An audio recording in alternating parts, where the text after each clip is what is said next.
The opinions expressed here are those of the students and do not necessarily reflect the positions of Tyler Junior College. Coming up on DrumBeat TV, it's the day after elections and we have a new president. We'll take a look at what that means. And later we'll check on the latest in sports and fine arts. DrumBeat TV starts right now. From Studio 203 on the campus of Tyler Junior College, this is the DrumBeat. Thank you for joining us. I'm Alexis Long. And I'm Aji Saho. It's finally starting to feel like fall. Hope you guys are staying warm. Congratulations, America. We have a new president. Donald Trump gave a speech earlier today regarding his victory. Now it's time for America to bind the wounds of division. Have to get together. To all Republicans and Democrats and independents across this nation, I say it is time for us to come together as one united people. It's time. I pledge to every citizen of our land that I will be president for all Americans, and this is so important to me.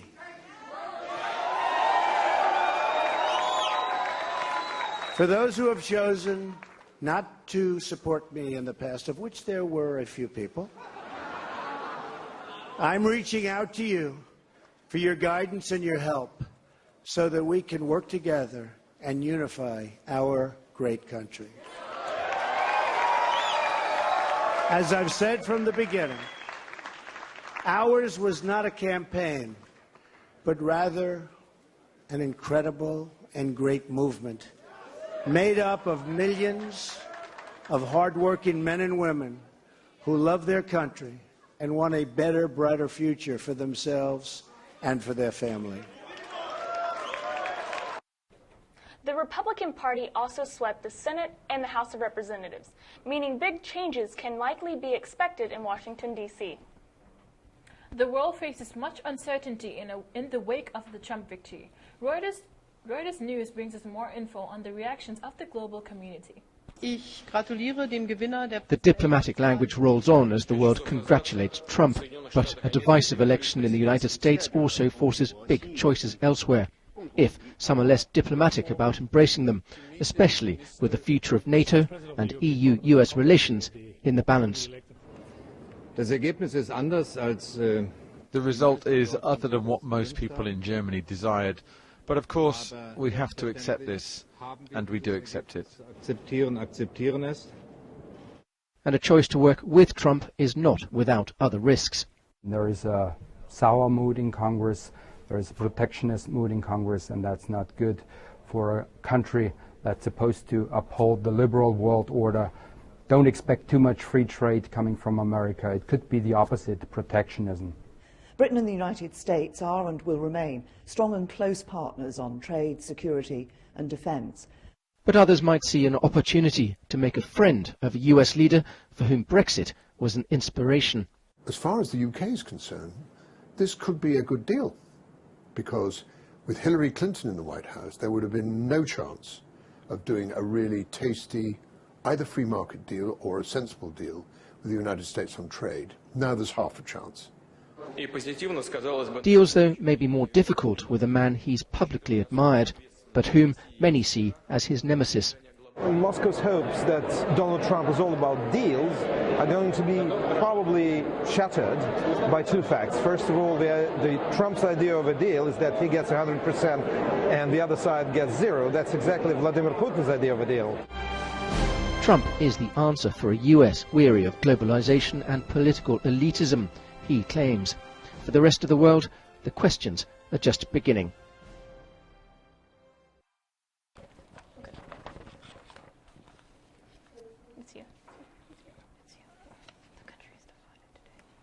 The country is divided today as the protests break out in several major cities, but both Obama and Clinton have come forward in support of a peaceful transfer of power. She came over to his house drunk. What did you think was going to happen?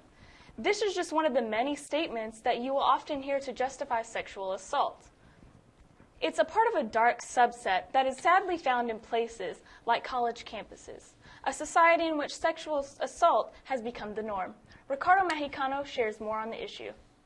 People in the defense of rape. It sounds like fiction, but it's all too real. Rape culture, a term you may have heard, but what exactly do they mean? Could you have participated in rape culture at one point? Jeremy Flowers of the East Texas Crisis Center clears the air on the topic. It's a culture that supports rape as a whole. We as a society, in the way it functions, fosters support of rape as a norm. It may seem like, you know, it's something more new or more common, but I think we're just becoming as a society more aware of it.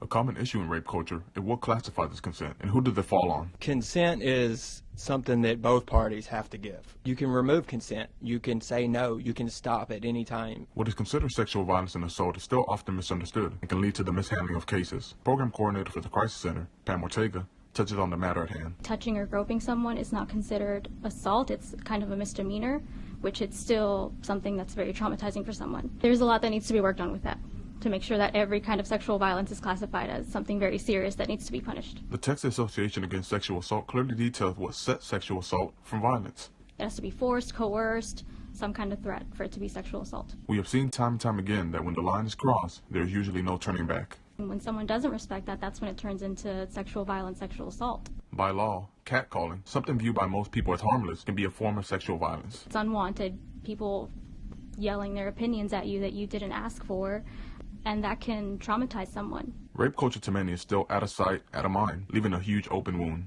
Sexual assault is still very prevalent. I mean, 2 out of 5 women, 1 out of 5 men will be victimized in their lifetime. So you may ask yourself, what can I do if someone told me they've been raped? I think the first thing is that when someone comes to you and tells you about something that sounds like sexual violence, sexual assault, just to believe them and to listen to them. It's a cold world, but if places like the Crisis Center exist, there is some comfort. We're not here to blame, judge, or criticize anyone for their situations.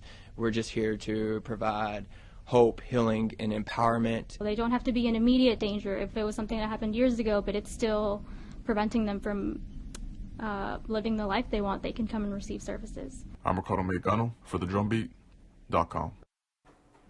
For more information on the resources provided, please visit etcc.org. Coming up after the break, we finally visit the TJC Wind and Percussion Concert. And we get to talk to Dr. Crawford about his super cool trips. In the small town of Elmira, New York, a boy was born into an all-American family. The odds of him achieving his dream in the fashion industry? 1 in 23 million. The odds of having a child diagnosed with autism?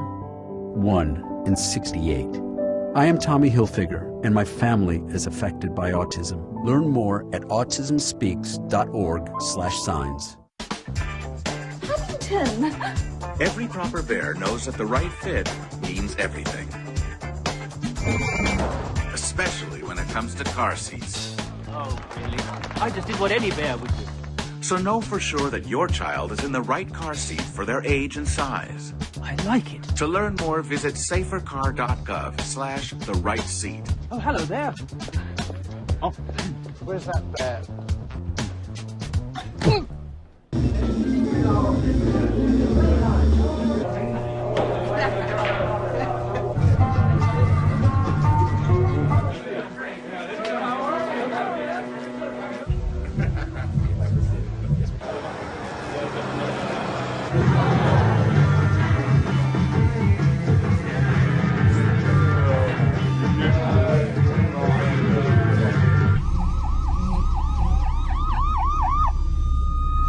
One day, when the glory comes, it will be ours. Dr. King, what's your next move? A march from Selma to Montgomery. Selma is loud for every man, woman, and child. We will not wait any longer. In front of a crowd.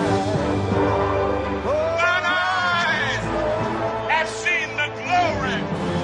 Glory, glory, hallelujah.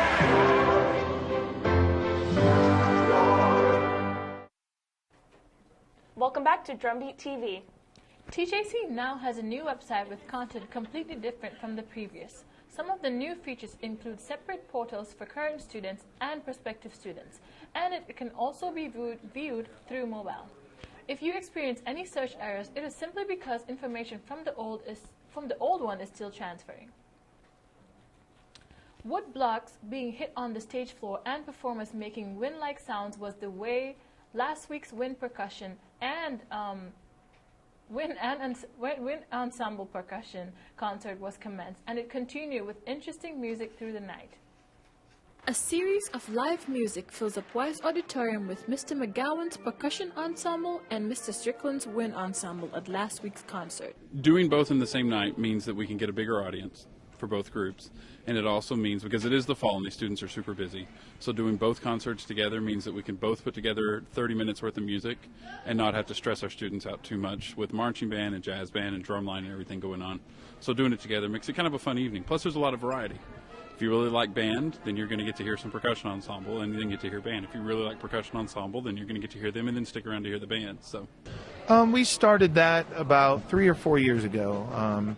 Tom mentioned I decided we were going to do that because the marching band season for us is so extremely busy, and we get a lot of freshmen in that, have to adapt to the program, that we just felt to be able to do all the music it would take to fill an entire concert, each group would be a little much for everyone to handle. So that's why we started with a joint percussion and wind ensemble concert for the fall. We rehearse 4 days a week, about 5 hours a week to put together a concert for this. And so we meet Monday, Tuesday, Wednesday, Thursdays for an hour or an hour and a half on each of those days.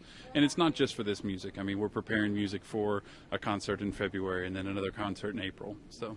Mr. McGowan's percussion ensemble, on the other hand, normally rehearses only a few days a week. And I do enjoy seeing the students finally start to realize what performing means. They feel some excitement from the crowd and nervousness, and then they have to rely on their instincts of playing it as they rehearsed. I'm Ajisaho for the DrumBeat.com. Strickland and McGowan's ultimate goal is to get their students to adapt to the energy and surroundings of concerts when performing in the future.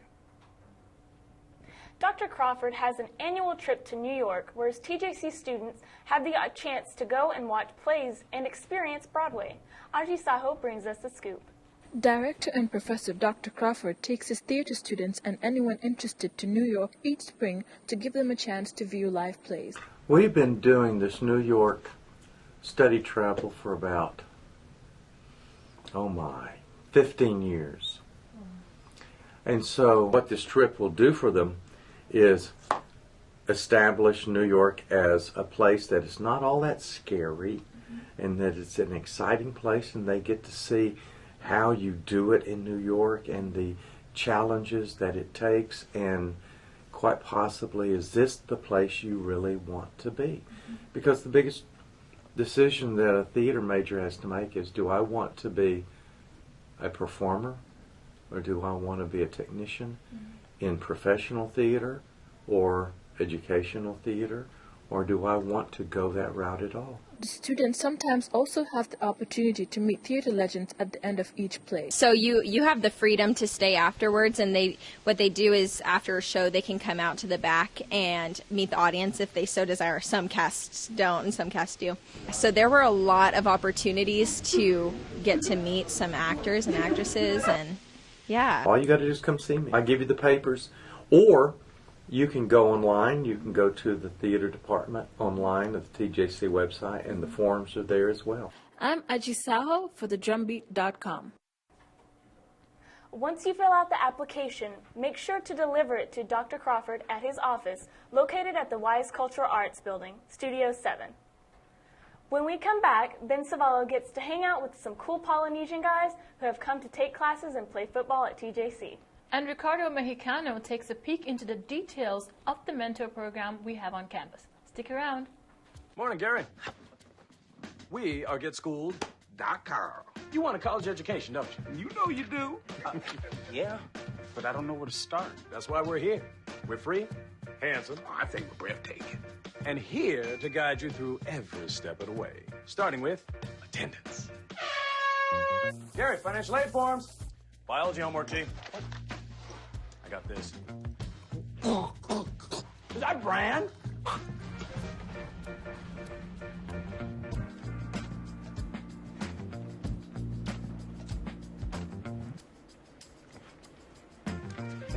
Colleges love extracurricular activities. Chess really isn't my thing. I got this. Doesn't matter. Kelly, picking a college, man. You and us. We go together like tacos and Tuesday. And I love tacos. Fire and ice. Those don't really go together. Go to getschool.com for more info. And then from this angle, it all makes a star. I'm a teacher. Let me tell you what I make. I make learning a privilege, not a chore. Show up And frustration, a tool, not an obstacle. I make working hard seem easy, and giving up impossible. And then we're going to turn the lights and everybody look up. I make an old subject feel like a fresh thought. What's your reaction? Yeah, exactly. And unconventional methods Okay, what else? common. This is their world. Nothing. And then they die. Go ahead, go, go, go. I'm a teacher. I make more.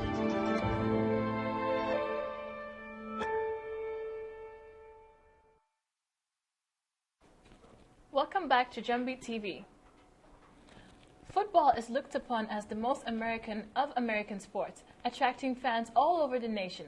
So much so that certain islands in the Pacific have made a huge impact within the sport. Here's Ben Savala with more. Strength and quickness are two major components that every athlete that wants to play football needs to have. On little islands in the South Pacific Ocean is where you'll find these attributes in bulk. I'm born and raised in Samoa. I came over in Texas because of football scholarship and finding opportunities. Same thing, born and raised on the island. We played football at Little League when we was young together. Many of these Polynesian players are from Tongan and Samoan backgrounds. With their larger builds, they can't help but benefit from their blessed heritage. You can see all the linemen. Yeah, it benefits us a lot. Yeah, we can block, we can make tackles, we can make plays. There's a large number of Polynesian players on the TJC football team. Many of them were born on the small islands of Hawaii. Some of these islands have gotten the nickname Football Island due to the large recruitment of football players to the NFL. With their large structure and massive physique, it's almost like they were born for this sport. In fact, it's expected of them.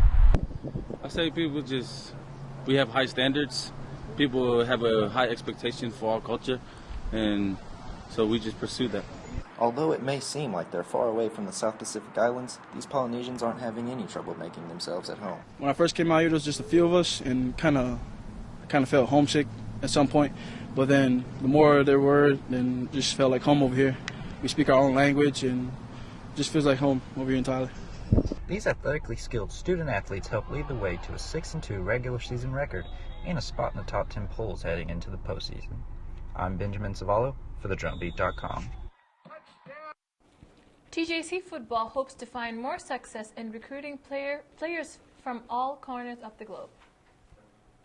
With the pressures of academics, finances, and family, the life of a young college student is no easy task and can often lead to a dropout. However, recent implementation by faculty and staff has led to the creation of a mentorship program. Although still in its pilot stage, it hopes to provide coaching for students to not only achieve in education, but in life. Ricardo Mexicano has more. It's in the most vulnerable times of our lives where we find ourselves searching for guidance. Alfonso Hipolito, speech professor at TJC, explained the program that retention specialist Doug Clark envisioned to combat the issue. It's all about student retention. Education is quite the experience, and TJC has a great tradition. It's with this initial thought process that led to the practice that have been utilized in countless groups and organizations. Mentoring. Oh, wow. Coaching. Oh, wow. We do that with sports. We do that with lots of other things. Even in industry, we have coaching consultants through an online system to be able for anyone at TJC who is a staff member or faculty, or just works as an employee at TJC can become a mentor. Mr. Ippolito also explained the program will not just focus on school, but allows for a personal connection. It's based on an education approach, but it also brings in the relationship portion. It's really about leadership and education. All material based on the program will be available through Canvas for both the mentor and the student. We have the Volunteer Success Program. Then we have a module for the mentors. The second thing is the soft skills for the successful mentor, which is like critical thinking. And all of this is online, the beauty of it.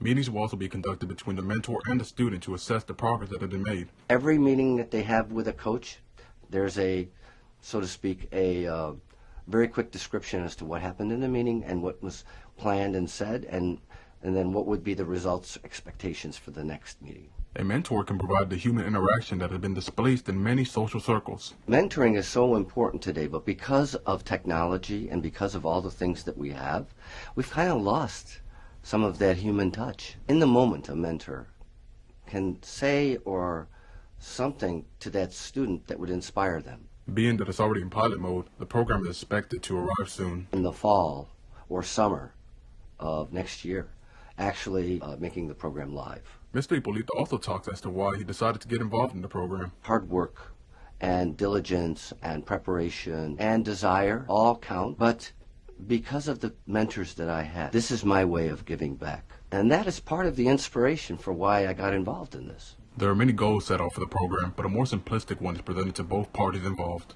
Passion, empathy, humility, and respect, both for students and for coaches. I think that those are really foundational in this program. Relationships are forever evolving, always leaving room for improvement for the mentor and his protege. Life is a learning process. We're always learning, if we're open to it. I'm Ricardo Mecano for the DrumBeat.com. To send in a suggestion, email Doug Clark at dcla@tjc.edu. Coming up after the break, News Director Rob King sits down in the studio with Daniel Seguin, president of the newly formed Green Committee. We'll be back in the unit of time measurement commonly referred to as a jiffy. I'm Jenny Garth, and as a mother of 3, I know kids worry about a lot of things. Getting enough food to eat shouldn't be one of them. But here in America, that is a real worry for 1 in 5 children. Even though we are one of the most food-rich countries in the world, 15 million children don't know where their next meal is coming from. This is unacceptable, and something the Feeding America nationwide network of food banks is working to solve. Instead of accepting that our country lets billions of pounds of surplus food go to waste every year, Feeding America has made it their mission to help families in need by rescuing this food. Through food pantries and meal programs, the nationwide network of food banks provides more than 3 billion meals, serving virtually every community in the United States, including yours. Join me in supporting Feeding America and your local food bank by visiting feedingamerica.org. Together, we can solve hunger. Together, we're feeding America. Morning, Gary. We are GetSchooled.com.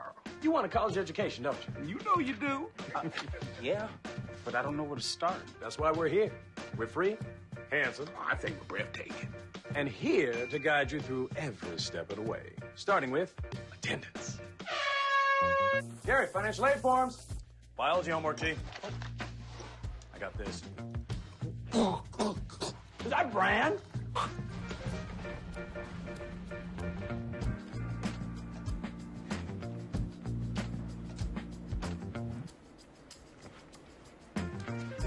Colleges love extracurricular activities. Chess really isn't my thing. I got this. Doesn't matter. Go ahead. Picking a college, man. You and us go together like tacos and Tuesday. And I love tacos. Fire and ice. Those don't really go together.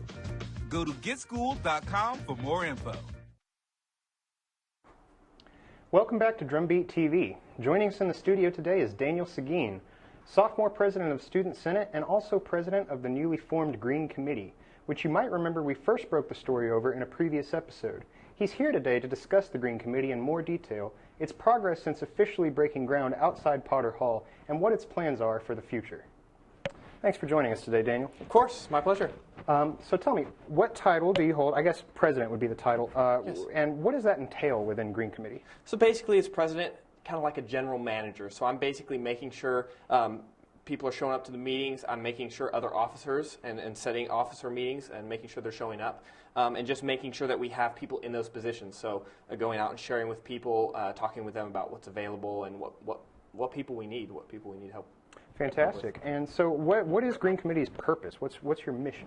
So basically the mission of Green Committee is to promote sustainability on campus. That's the first level. The next level is also to promote community service and leadership activities. And so basically we're inviting others to join in leadership within Green Committee so that they can get experience and then also have volunteer experience so that they can be competitive in scholarships, things like that. And then also the sustainability side, right now, of course, we're doing the garden. We're also starting a recycling initiative on campus. We really want to be at the forefront of this green movement here in our nation. And we're hoping that this, and I guarantee you, this will move beyond just TJC, beyond just our students, onto the whole town itself, onto the state and the nation. Fantastic, fantastic. So there's a focus on sustainability and recycling, essentially environmentally smart projects, hence the name Green Committee. Exactly. Excellent. So we've noticed that you've officially broken ground and begun working on a garden. We see some of the structures standing outside Potter. Tell us more about the process you're involved in right now and what's left to do. So far, we got the students together along with grounds and construction. We've put up the boxes. We've put up the pergola. That's in the center of the garden.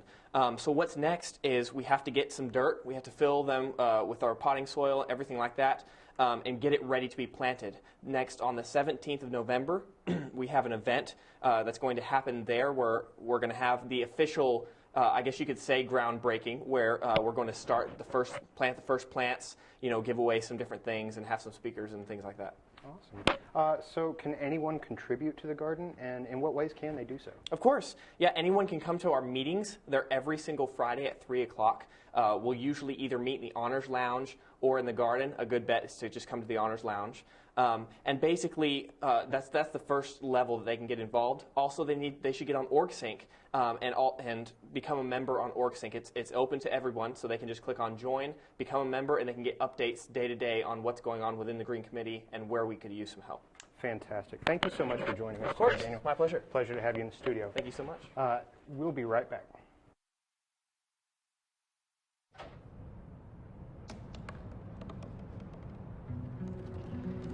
They said I couldn't dream.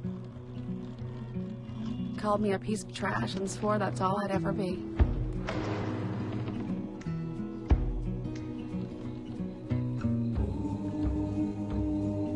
Said a bottle couldn't see the ocean.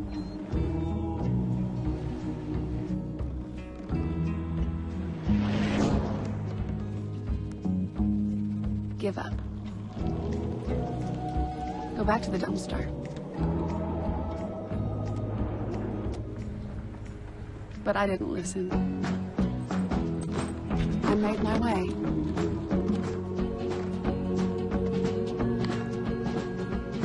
And now, I'm what I've always wanted to be.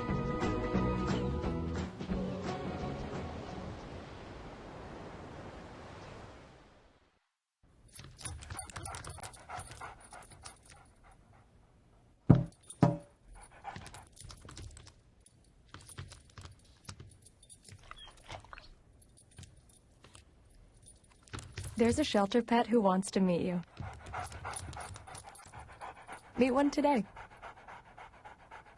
Visit theshelterpetproject.org. Adopt. Today, 1 out of every 4 American kids is Hispanic. That means many of the future doctors who will care for us, the engineers who will build our cities, the scientists and entrepreneurs of our country can be your kids. We all know how hard it is for you to send them to college. This is why we want you to know you are not alone. And every day, more people support you to make it happen. Many support you. And the Hispanic Scholarship Fund helps you prepare, plan, and pay for your kids' college education. Learn more at hsf.net. Welcome back to DrumBeat TV. On election night, we decided it would be fun to quiz some students and see who knows their history. Reporter Ben Savallo asked the questions. First question is, what is our national motto? National motto, In God We Trust. There we go. There's one. Don't mess with Texas. I wish, but National? I don't know. it's on pennies. Oh, In God We Trust. I'll give you a hint. It's on the pennies. Is it really? I'm gonna guess One Nation Under God, maybe? Almost. Really? You're close. Oh. I don't know.